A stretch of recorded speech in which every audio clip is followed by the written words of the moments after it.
João 15.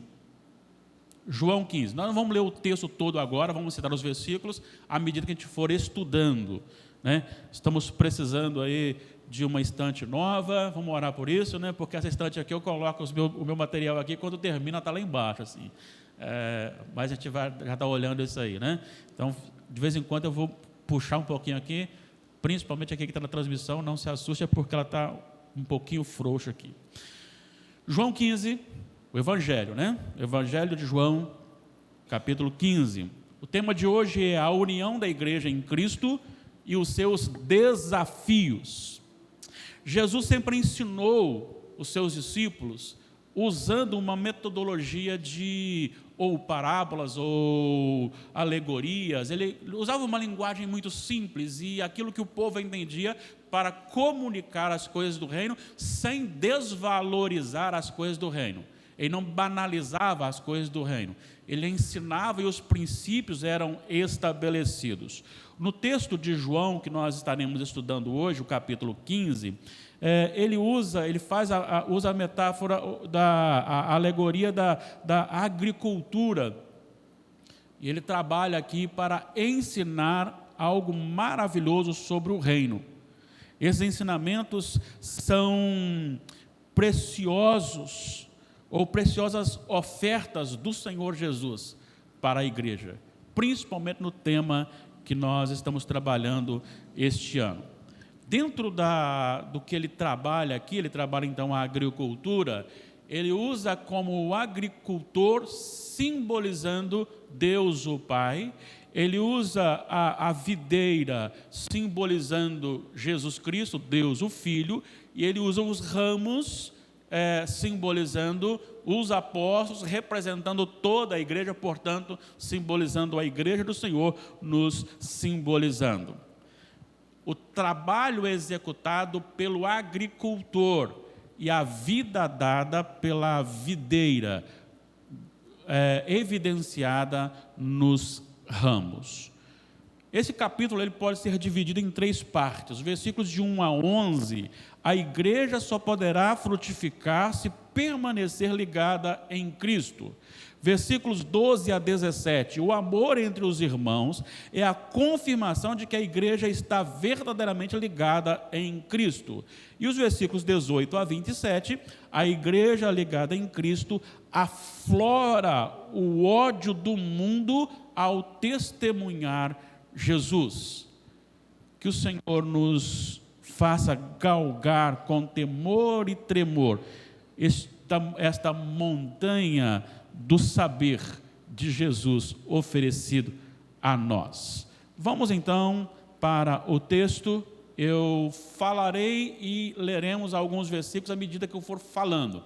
Se você quiser participar, nós estamos em escola bíblica dominical, então basta você levantar a mão e nós lhe cederemos a palavra.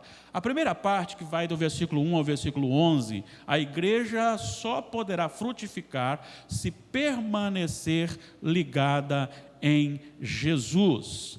Deus atua sempre num processo de purificação da igreja.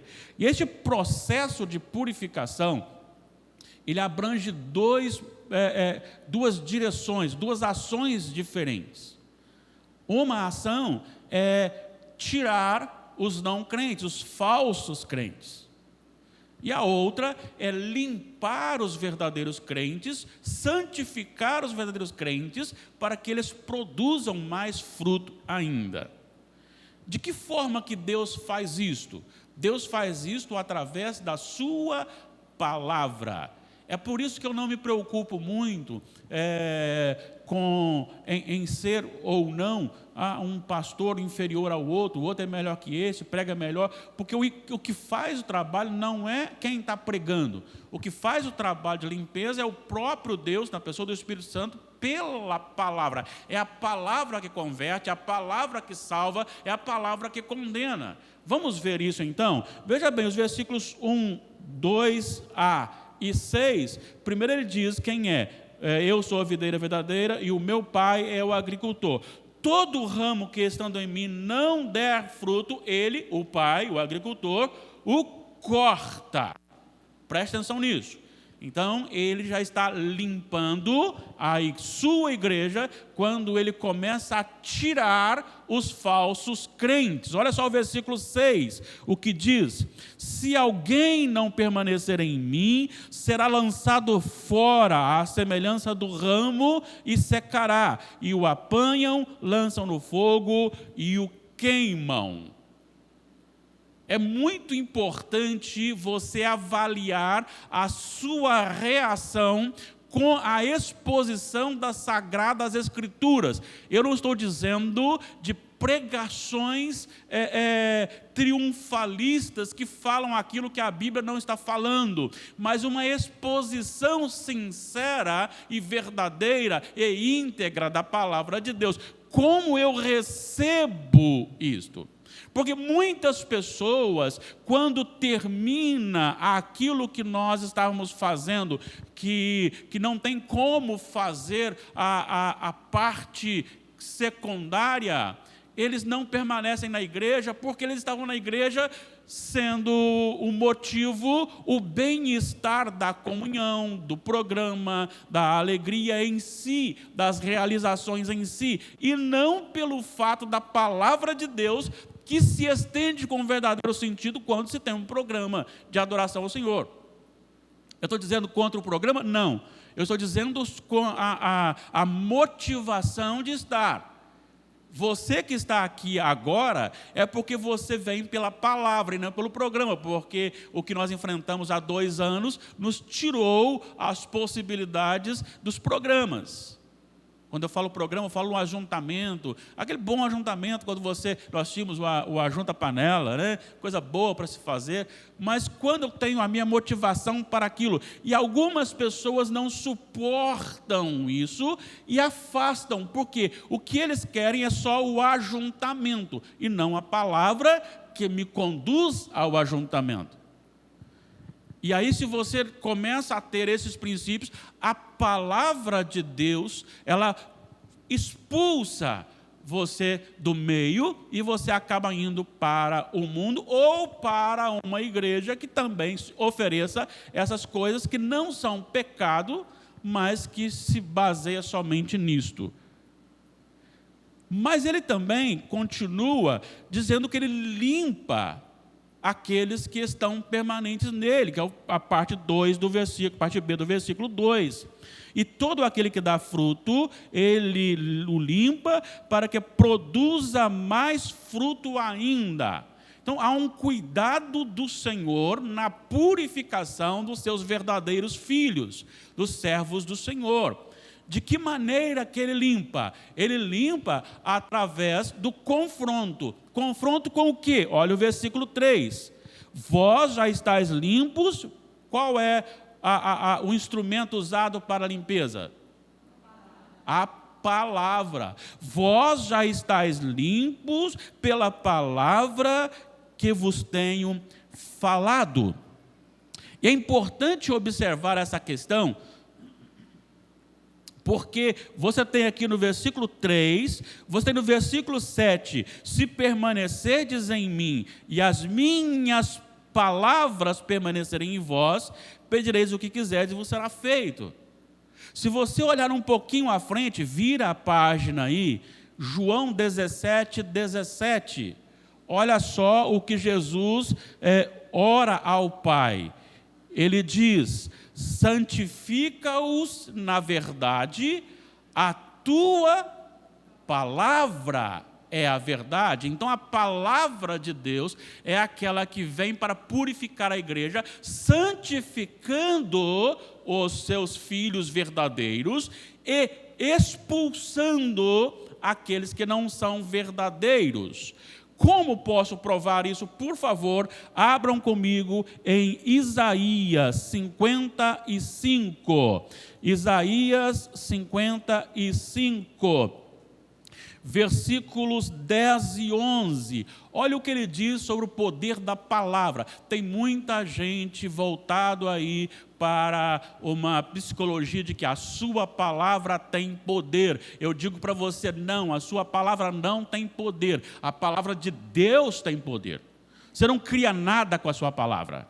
Chega lá e determina que vai ter uma picanha na sua chapa se você não trabalhar para comprar. Não, a sua palavra não tem poder. A palavra de Deus tem poder. Olha o que ele diz, versículos 10 e 11 de Isaías 55. Porque assim como descem a chuva e a neve dos céus, e para lá não tornam sem que primeiro reguem a terra e a fecundem e a façam brotar para dar semente ao semeador e pão ao que come, assim será a palavra que sair da minha boca, não voltará para mim vazia, mas fará o que me apraz e prosperará naquilo para que a designei.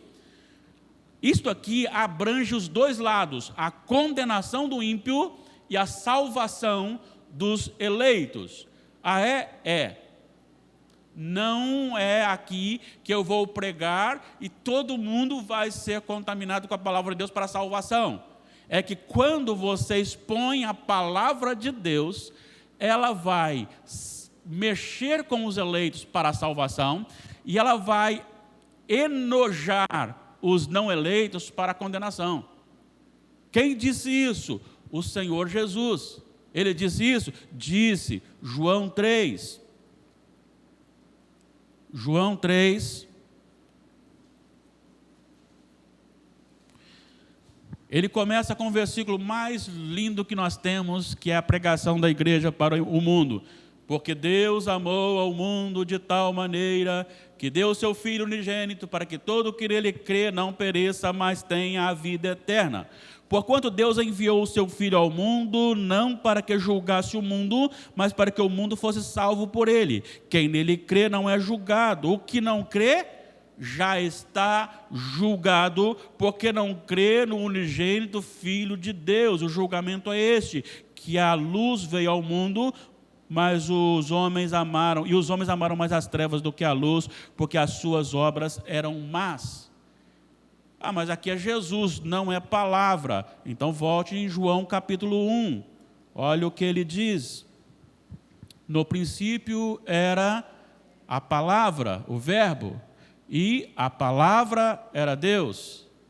A palavra estava com Deus e a palavra era Deus. Então é o verbo, verbo aqui é palavra. Você vai para Hebreus capítulo 1, para mostrar que Jesus é a palavra. Hebreus capítulo 1, versículo 1. Logo hoje, caiu uma Jean, está no treinamento lá com os meninos, a gente vai citar um monte de textos assim para desenvolver bem, né? Havendo Deus outrora falado, falar é palavra, de muitas vezes, de muitas maneiras aos pais pelos profetas, nesses últimos dias nos falou pelo Filho. Então o Filho, Jesus, é a própria palavra de Deus. E é ela que nos purifica ou nos condena. Agora vamos para 2 Timóteo. Aqui de vez em quando isso acontece, né? A gente não programa e os irmãos que estão aqui leem para fortalecer a ideia da nossa comunhão o texto que a gente cita, vai citar depois. 2 Timóteo 3, 16 e 17.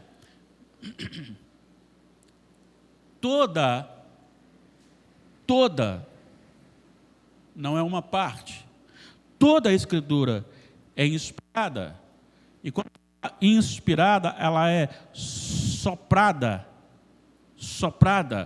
por Deus, e útil para quê? Ensino, repreensão, correção, educação na justiça, a fim de que o homem de Deus seja perfeito, e sendo perfeito, perfeitamente habilitado para as boas obras. Então a palavra de Deus, ela limpa a pessoa para que as obras da pessoa sejam então aperfeiçoadas no processo daquilo que Deus determinou.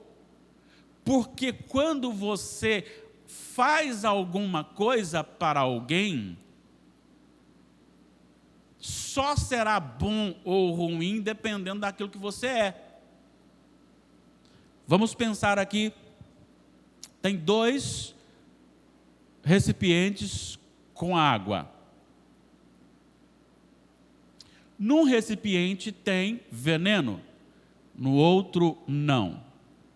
Se você pega a água de um e a água de outro, elas terão efeitos diferentes no corpo que a ingerir. A questão não está simplesmente no copo que se levou, mas na origem, de onde foi tirado. Então, se o nosso coração não está limpo, tudo que sai maculado. Então, por isso ele está dizendo que a palavra nos limpa para a produção de frutos. E aí, se o ramo está em Jesus, que é a videira, se você como igreja está em Jesus, que é a videira, você não pode produzir nada que não seja de Jesus. É impossível numa videira, no ramo de uma videira, nascer abóbora. Já pensou nisso? É impossível uma jabuticabeira produzir melancia. Assim, se eu sou o ramo da videira, eu tenho que produzir o fruto relativo à minha essência.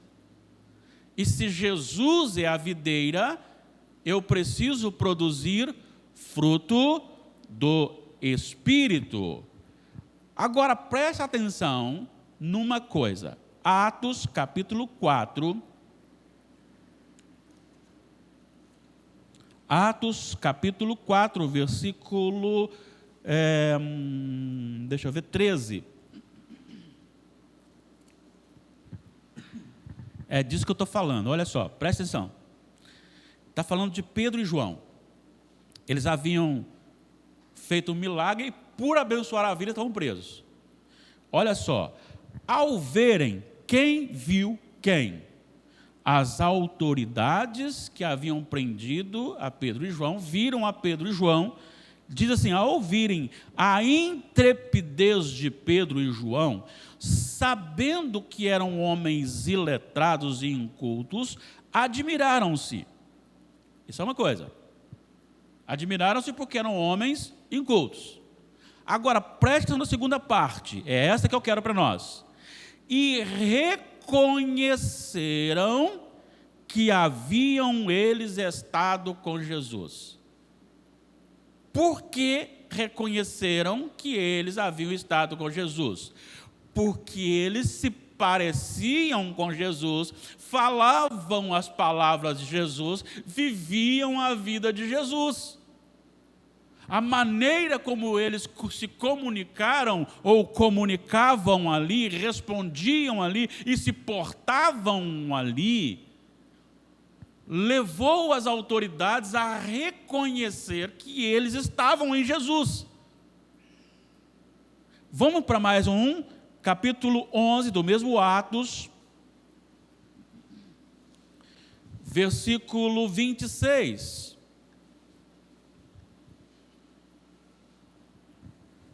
Atos 11, 26. Tendo-o encontrado, levou-o para Antioquia.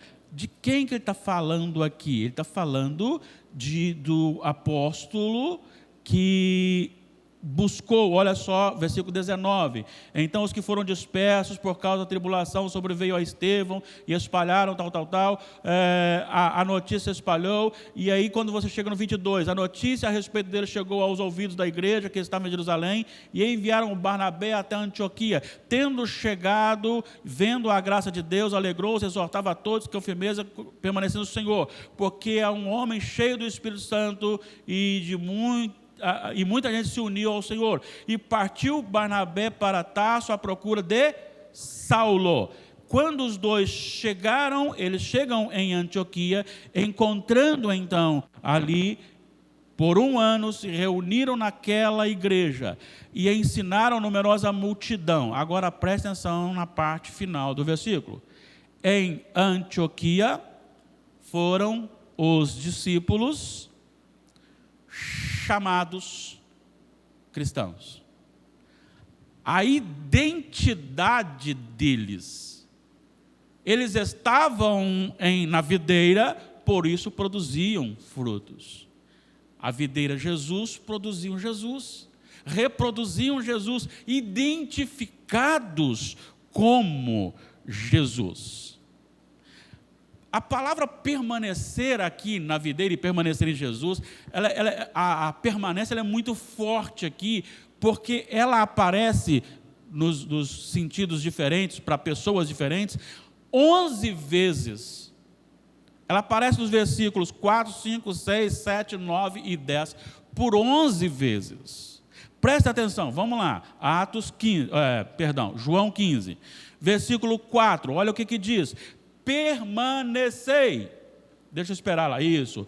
Permanecei em mim e eu permanecerei em vós. O fruto de si mesmo, se não permanecer, nem vós o podeis dar,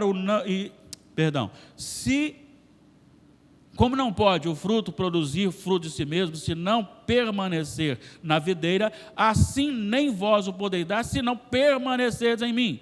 5, eu sou a videira, vós os ramos, quem permanece em mim.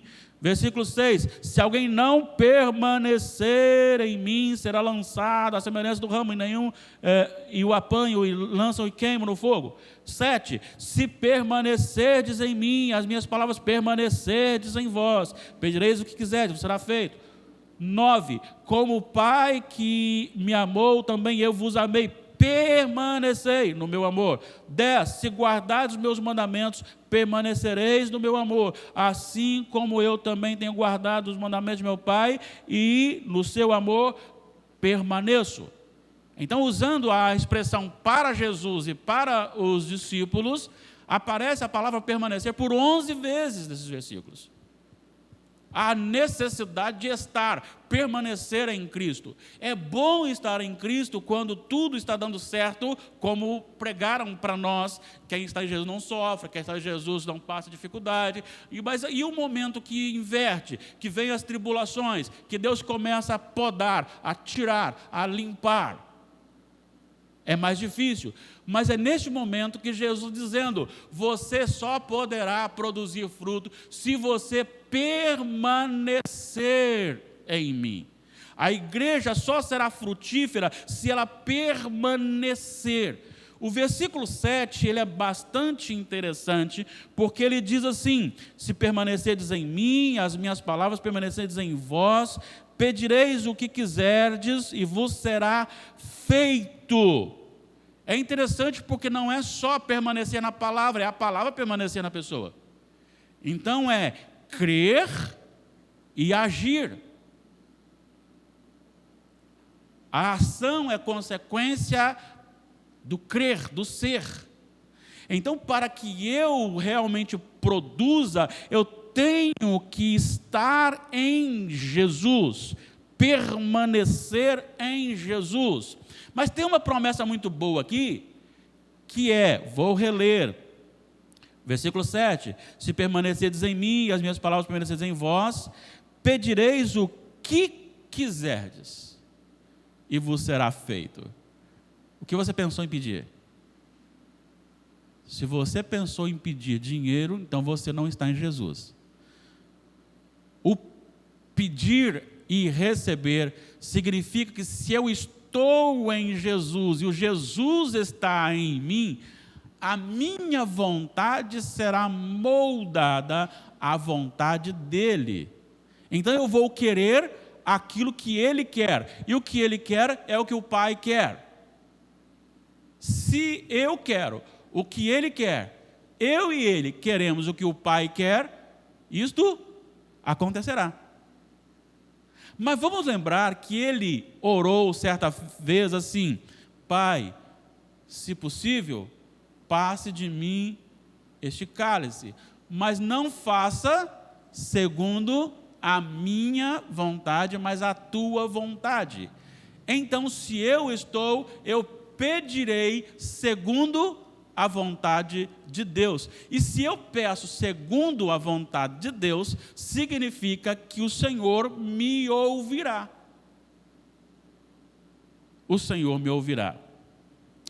É muito importante porque eu, estando em Jesus, eu orarei segundo a vontade do próprio Jesus e do próprio Deus. Então a minha vontade submeterá à vontade dele e eu produzirei frutos. Agora, qual a finalidade dos frutos, ou do fruto produzido? Versículo 8. Nisto é glorificado meu Pai, em que deis muito fruto. Por que Deus vai ser glorificado quando eu produzo fruto? Primeiro, porque o fruto que eu vou produzir é um fruto que é consequência de uma vida com Jesus. Que fruto seria esse? Fruto do Espírito.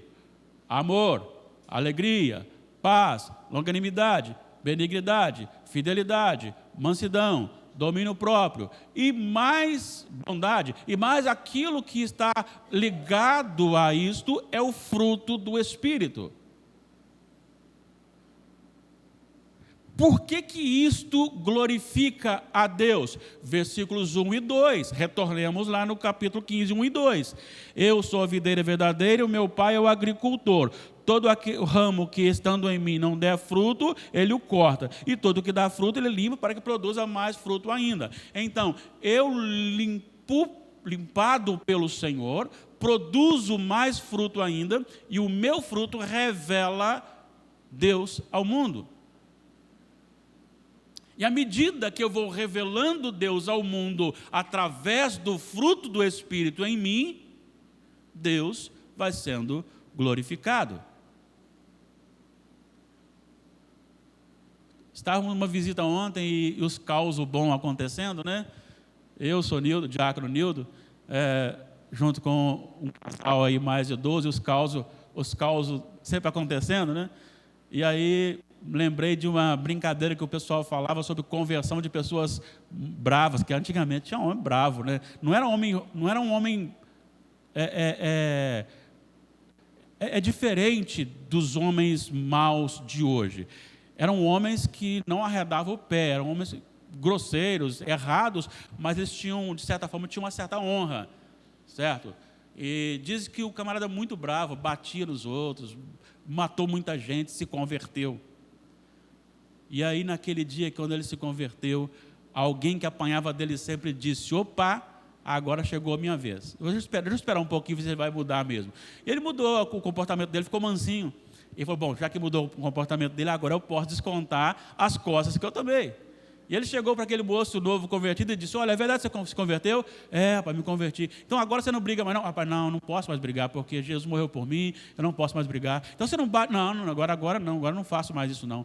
Aí aquele cara começou a brigar com ele, a xingar. E foi xingando, e foi xingando, e foi xingando, e foi xingando. Xingou tanto que a paciência do rapaz esgotou, e ele disse: agora eu vou te bater. Aí o moço falou assim: tá bom, mas você deixa eu orar primeiro?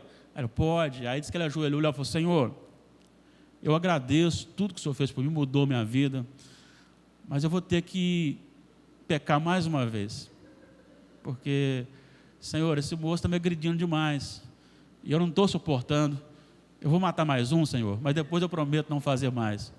Quando ele falou amém, que ele olhou, não tinha ninguém mais perto dele. O moço tinha corrido, né?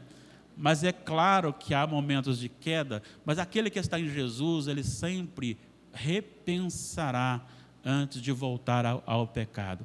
Ele lutará contra o pecado, porque ele vai produzir fruto do Espírito. E alguém olha para mim e diz: como pode um homem desse não fazer isso? É só pela graça de Deus, porque ele limpou-me com a palavra. Então a glória é do Senhor. Se não estiver em Jesus, não tem como produzir. Agora, preste atenção. Gente, eu vou adiantar um pouquinho aqui, por causa do nosso tempo, né? Agora, preste atenção nos versículos 9 e 10. Como o Pai me amou, eu também vos amei. Permanecei no meu amor. Você já pensou na riqueza dessa informação, Giovanni? Olha só. Jesus ama Giovanni, Lívia e os filhos, ama você e a mim do mesmo modo que ele é amado pelo Pai. E aí nós temos alguns textos, mas vamos só para João 13, voltar um pouquinho aí, João 13, 1. João 13, 1 diz: ora, antes da festa da Páscoa, sabendo Jesus que era chegada a sua hora de passar deste mundo para o Pai, tendo amado os seus que estavam no mundo, amou-os até ao fim. Com tudo que eles podiam fazer, tudo, com amor puro, um amor envolvente. E este amor é um amor que envolve o amado no projeto maior de Deus. Jesus amado pelo Pai, o Deus Filho amado pelo Pai, Deus Pai, é envolvido no processo da redenção. Você e eu, amados pelo Deus Filho, somos envolvidos também no processo da redenção, porque Deus nos concedeu o privilégio de sermos os arautos, os comunicadores da bênção da redenção. É por isso que nós não podemos perder oportunidades. Ontem de manhã, num caixa de supermercado, aproveitei. Conhece a Jesus? Não, você conhece. Não, meu pai é seguidor, minha mãe é seguidora, mas eu me desviei. É claro que eu não podia gastar muito tempo, mas estava vazio, então pude falar um pouquinho. Aproveite a oportunidade. Aproveite a oportunidade, porque, vou repetir uma frase que já falei há muito tempo, se você tivesse alguém que você conhece ou que não conhece e soubesse que ele está com câncer num estado bem avançado e de repente você é detentor da notícia de que tem um remédio que agora cura o câncer, você passaria por ele e deixaria ele ignorante sobre o assunto? Duvido. Você talvez iria até distante para falar para alguém: já está sabendo, tem um remédio que cura o câncer. O câncer é pequena coisa diante da perdição. Então, aproveite a oportunidade. Aproveite a oportunidade, fale desse o único remédio para o mundo, que é Jesus Cristo. Anuncie, ame assim como Jesus lhe amou. Agora olha só o final os versículos 10 e 11. Se guardares os meus mandamentos, permanecereis no meu amor, assim como também eu tenho guardado os mandamentos do meu Pai, e no seu amor permaneço. Tenho-vos dito essas coisas, para que o meu gozo esteja em vós e o vosso gozo seja completo. Aqui tem uma coisa muito interessante, eu vou pegar de trás para frente. Eu vou pegar o gozo. Lembra que Paulo disse em Filipenses capítulo 4, versículo 4? Alegrai-vos em quê? Ele não diz assim, alegrai-vos nas bênçãos do Senhor. Alegrai-vos na provisão do Senhor. Alegrai-vos no Senhor, na videira. Permanecer na videira. Agora ele diz assim: tenho-vos dito isso, permaneçam em mim, o Pai está limpando vocês, para que vocês tenham o gozo pleno. Este gozo pleno é suficiente para mandar embora aqueles que trabalham com psicologia, não porque é ruim, pelo fato de que se eu conseguisse plenamente a alegria, eu não precisaria de uma ajuda emocional. Eu não estou falando que é errado, que é ruim, não. Eu estou dizendo que eu seria pleno. Mas como eu sou fraco, eu precisarei em alguns momentos de alguns profissionais, e louvo a Deus pela vida deles. Mas o que eu estou dizendo é o seguinte, que se eu me esvaziar completamente e me ligar plenamente no Senhor Jesus, toda a angústia deste mundo não poderá exercer um poder maior do que o gozo que eu tenho em Jesus. Estas coisas vos tenho dito para que, olha só como ele diz, o meu gozo esteja em vós. A alegria de Jesus esteja em vós. e a vossa alegria seja completa, seja plena. Por quê? Agora ele vai dizer: se guardardes os meus mandamentos, permanecereis no meu amor. Então, para que eu permaneça em Jesus, eu preciso guardar o quê? Os mandamentos. De quem? De Jesus. E a pergunta é: quais mandamentos? Ou qual mandamento? Vamos para a segunda parte. 12 a 17. O amor entre os irmãos é a confirmação de que a igreja está ligada em Cristo. Jesus disse: para permanecer nele é preciso guardar os seus mandamentos, no versículo 10 que nós lemos. Agora, qual é o mandamento? Versículo 12.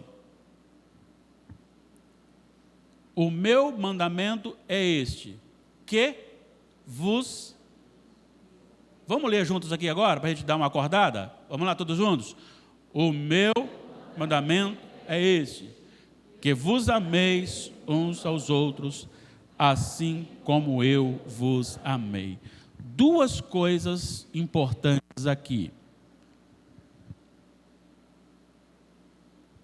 Partindo já que já falamos que é um mandamento, então seria 3. É uma ordem, é um mandamento, é uma determinação, não é uma opção. Então vou falar em 3 porque eu voltei nessa. É Deus determinando: o meu mandamento, a minha ordem é esta, que vos ameis uns aos outros. Segunda coisa importante aqui, que além de ser uma determinação e não uma opção, não existe aqui uma seleção para você amar. Isso, uns aos outros, envolve todos. E partindo do princípio do Sermão da Montanha, ele disse: amar o seu inimigo e orar por aquele que ele persegue. Então, você não tem uma seleção de amores. A ordem é: ame uns aos outros. Terceira coisa é: amem, uma ordem, amem uns aos outros, independente de quem seja, assim como eu vos amei. O parâmetro do amor ao próximo é o amor de Jesus por nós. Gente, eu não tenho tempo, não terei tempo para fazer isso, mas eu vou só citar aqui Romanos 5, versículo 6, versículo 8 e versículo 10. Jesus morreu por vós quando éreis pecadores. Deus mostrou o seu amor, revelou o seu amor pelo fato de ter Cristo morrido por vós quando eram seus inimigos. A iniciativa de Jesus, ele deu a vida dele por nós, e nós éramos inimigos dele. Quantos hoje estão blasfemando o Senhor Jesus, mas que amanhã serão convertidos ao Senhor Jesus e receberão a salvação? É este amor, o amor que Deus nos amou, que Cristo nos amou. Jesus, gente, João 10 é lindo, ele fala assim: não fostes vós que me levaste, não me mataste, pelo contrário, eu me dei. Por isso eu acho que a palavra mártir, no sentido que nós a conhecemos, ela fica prejudicada para Jesus. Porque não é simplesmente um martírio, é um martírio, mas eu acho que fica incompleto, porque para Jesus é mais do que isso, é um sacrifício, é uma oferenda, é Ele se oferecendo por homens e mulheres pecadores. E é este amor o parâmetro para que nós amemos uns aos outros.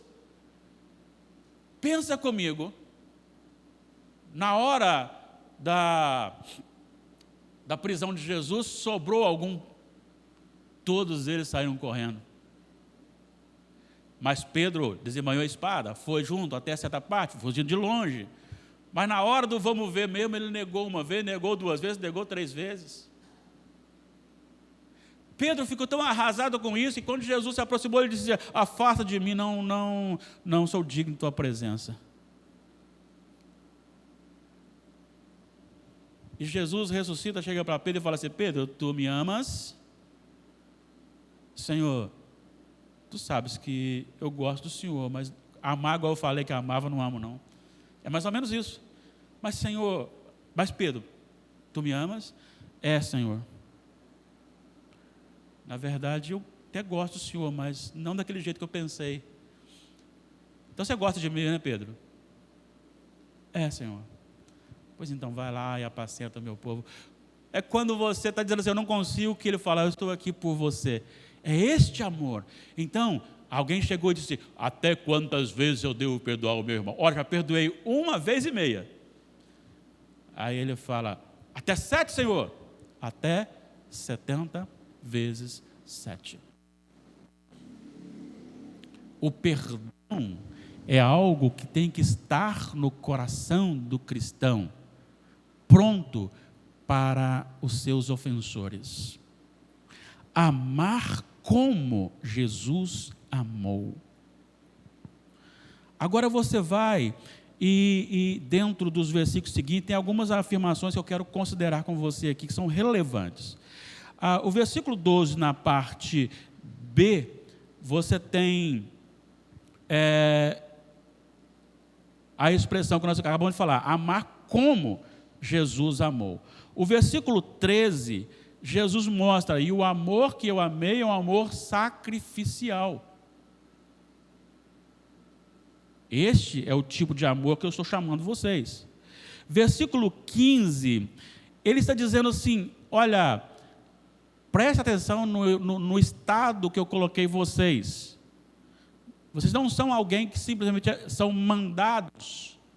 Vocês são alguém que são considerados meus amigos. Ele disse assim: porque ao amigo se conta tudo, e eu tenho contado para vocês tudo aquilo que eu tenho recebido do meu Pai. Ele compartilha a responsabilidade de você amar o seu irmão, é porque você foi colocado em Jesus, não como suportado por Jesus.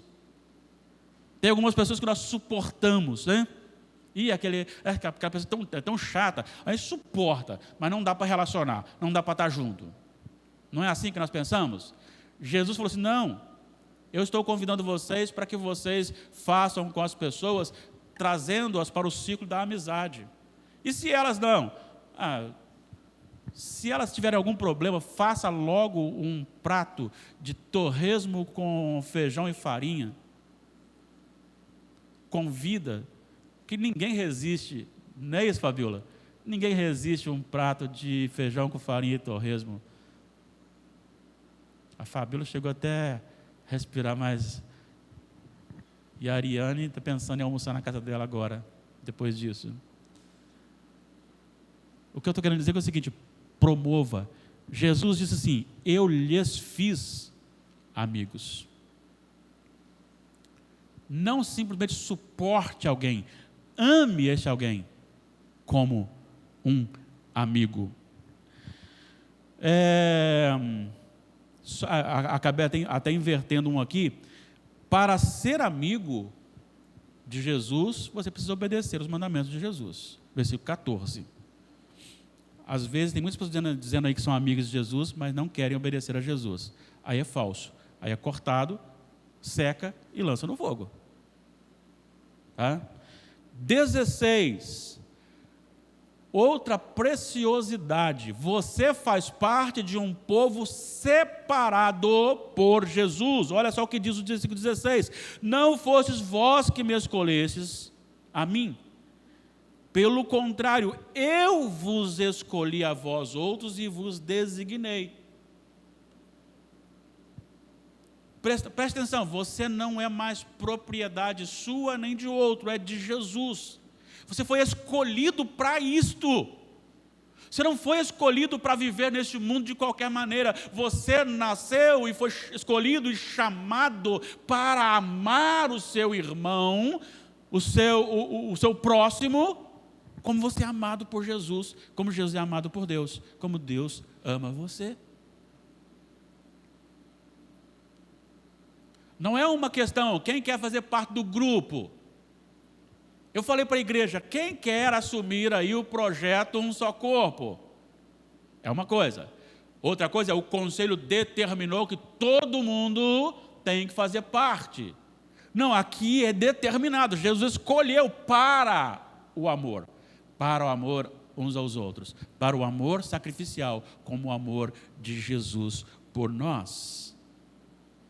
E o versículo 17, você vem a ordenação do amor.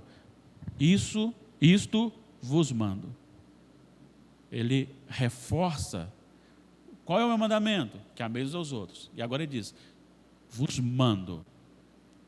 Vos mando o quê? Que vos ameis uns aos outros.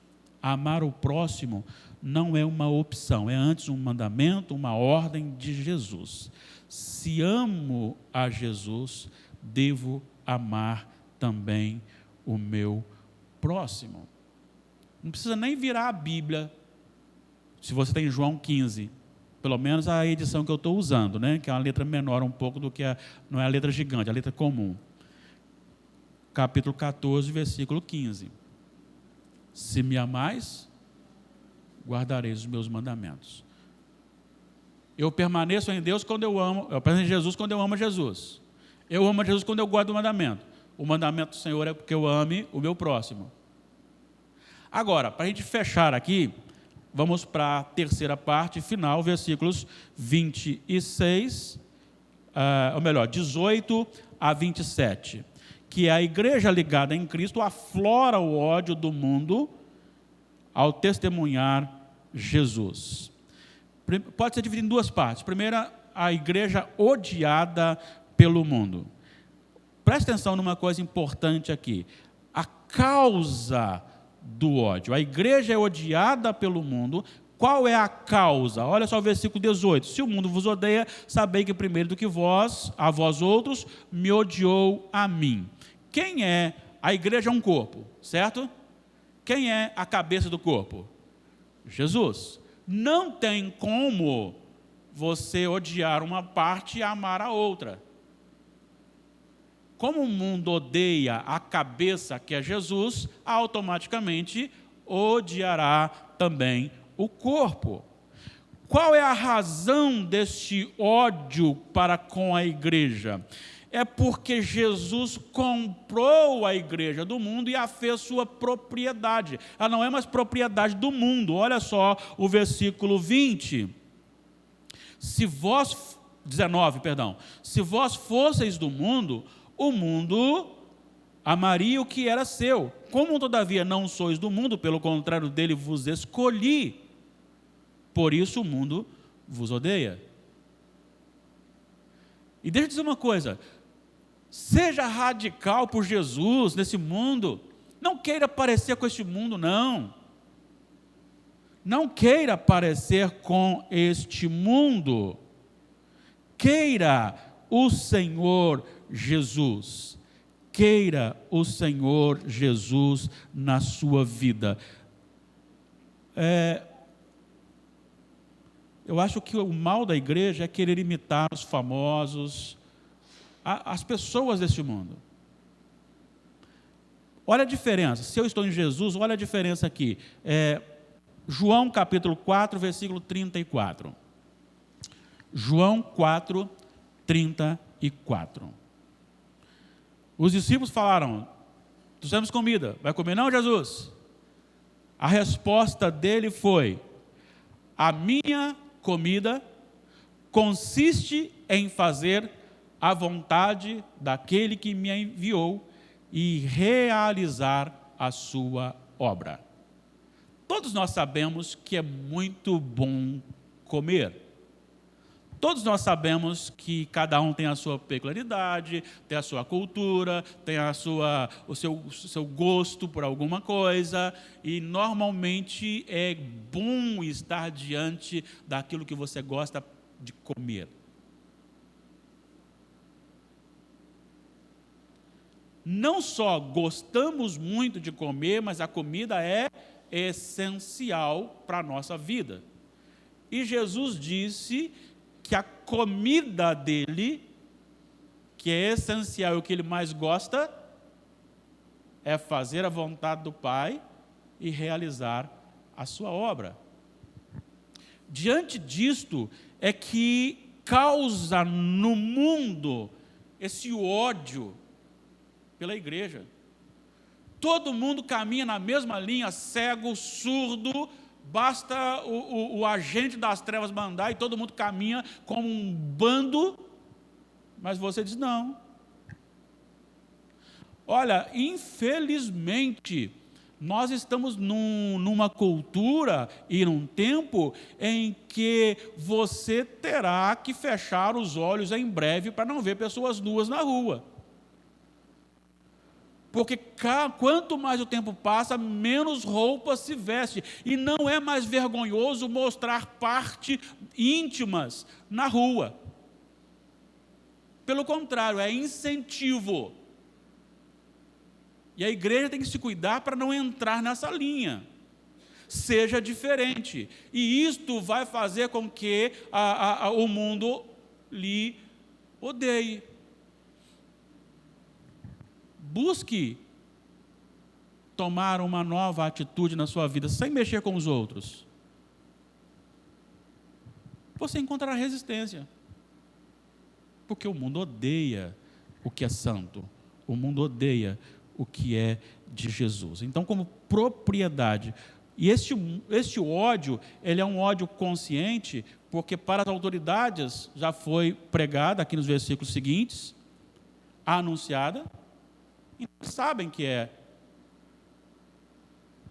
A questão é, Jesus veio, Jesus pregou, Jesus está claro. Lembra que eu falei sobre o Natal? Tem muita gente comemorando o Natal com bebidas, com festas, e isso servirá para aumentar a sua pena na condenação, porque Jesus falará para eles assim, pois é, vocês sabiam de mim, comemoraram a data do meu nascimento, e ainda assim me rejeitaram. Então é uma rejeição consciente. Mas também, a outra parte do final aqui, sobre o ódio da igreja, ódio do mundo à igreja, é que no meio desse ódio a igreja é chamada a testemunhar Jesus neste mundo. De que forma? Versículos 26 e 27. Quando, porém, vier o Consolador, que eu vos enviarei da parte do Pai, o Espírito da verdade, que dele procede, esse dará testemunho de mim. E vós também testemunhareis, porque estáis comigo desde o princípio.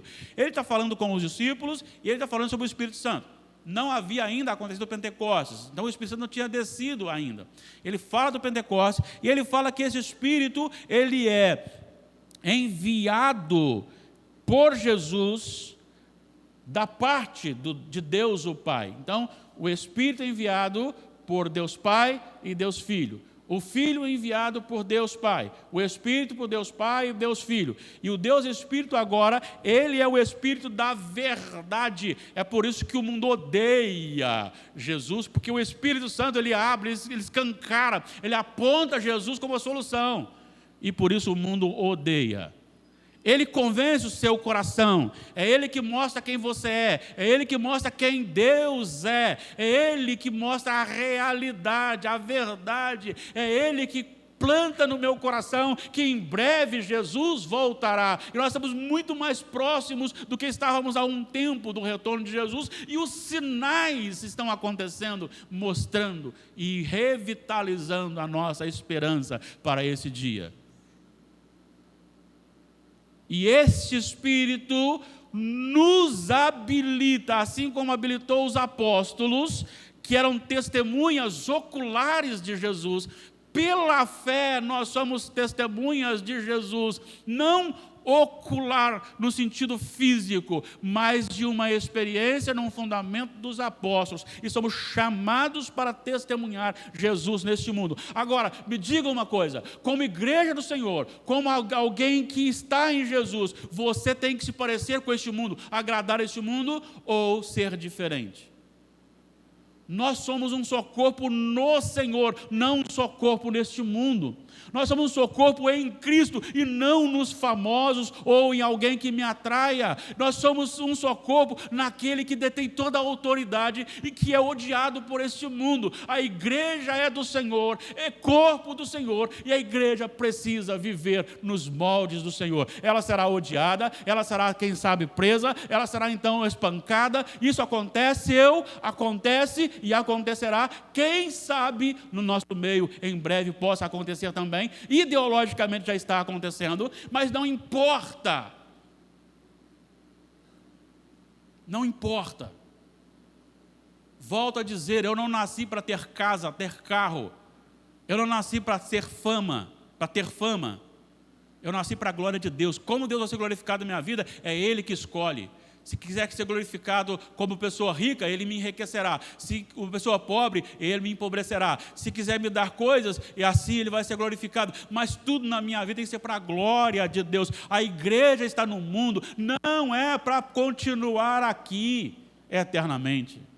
Ela está aqui para que o Senhor seja glorificado, seja exaltado. Por isso, seja radical por Jesus. Tome uma decisão por Jesus de ser radical. Senhor, eu quero permanecer no Senhor. E por isso, ó Pai, limpa-me para que eu produza mais fruto ainda.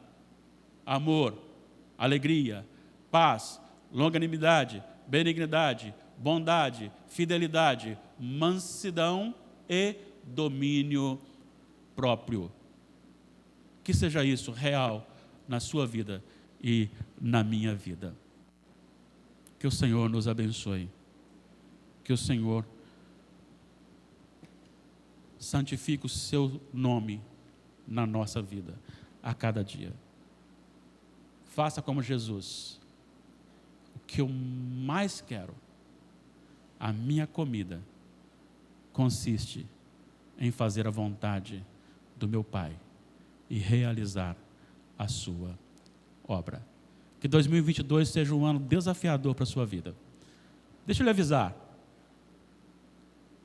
Você enfrentará alguns entraves quando você decidir ser mais santo, viver mais para o Senhor.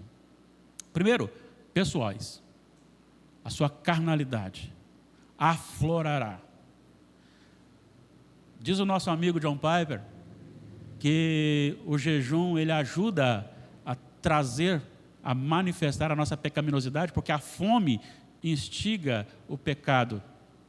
Ele fala, quando você ficar com fome, muito nervoso, é porque o nervoso precisa ser tratado. Então comece a fazer assim, consagrar a sua vida. Muitas coisas manifestarão do seu próprio corpo, para que você possa sair da presença de Deus. Você já viu quando você está para orar e fala assim, tem que orar, olhar o meu e-mail porque tem alguma coisa, uma doação para fazer? Não, isso aí são coisas boas querendo tirar seu momento com Deus. Então, depois você olha seu e-mail, não vai morrer por mais meia hora ou uma hora, não. Então, vai orar, busca o Senhor. Você enfrentará empecilhos dentro da própria igreja, entre dos próprios irmãos. Se tornou um fariseu, santarrão, coisa do tipo. Porque a santidade nos incomoda. Já percebeu isso? Que a santidade nos incomoda? A gente não gosta muito de ver o irmão muito santo? A gente fica meio preocupado? Acho que todos nós passamos por isso. E, finalmente, o ódio ferrenho, sagaz do próprio mundo.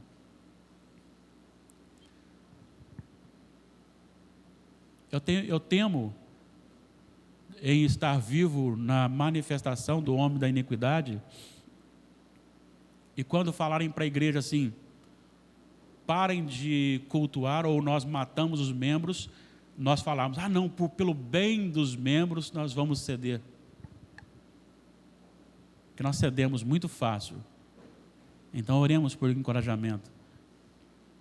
Quando eu falo ser radical por Jesus, não é radical com o irmão, não. O irmão Evandro e o irmão Rick erraram, vamos cortar. Não, é radical comigo. As minhas atitudes, de amá-los, cuidar deles, trabalhar para o Senhor, tomar decisões que às vezes não são pecado, mas que me aproximam do pecado. Vamos pensar aqui, só um exemplo. Vamos pensar que eu tivesse problemas com álcool. Então, eu estou com sede, eu vou no bar pedir um copo de água. É pecado eu ir no bar pedir um copo de água? Não. Mas se eu peço um copo de água no bar, eu estou me expondo muito mais àquela tentação que eu posso cair. Evitar esse tipo de coisas.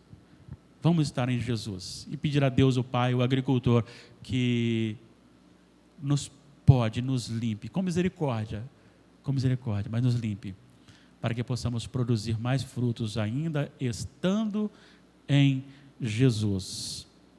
Estando em Jesus.